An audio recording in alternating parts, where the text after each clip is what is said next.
Hi, so what I got here is a couple of stripped screws. So this is an Allen wrench, so it has the hex 5 sides. And unfortunately, the person that's twisting this stripped both of these.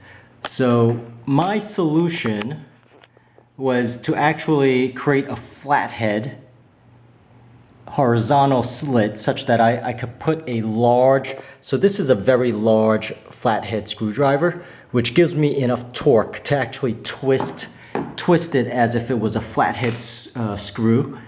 And in order to do that, I have basically my Dremel here, and I used a metal cutter.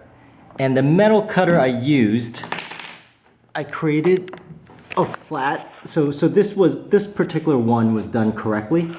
So you'll see here, and let me unscrew this.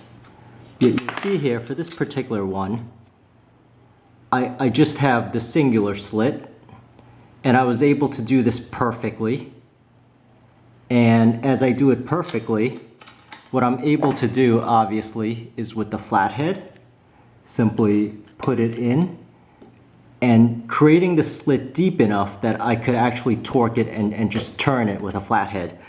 Now, the couple of tips that I do want to give is that you might want to start off at the center. So this is a metal cutting blade, and I'll have all of these parts in the description area of the video if you have to get a metal cutting disc here for your Dremel. So as you can see, this is a metal cutting Dremel. And what you want to do is you want to start out in the center as possible. So you'll notice this was my first try on the other strip screw, and I actually messed up pretty big time, where you'll see that one of my slits is actually off center. And when it's off center, you can't quite put enough torque behind it to actually twist it off. So giving you a close up here. So I have two slits, a plus. So in a way, you could have two tries at it on the horizontal, and if you mess up, you could try just the other horizontal. And a tip that I have is that you want to aim initially for the center.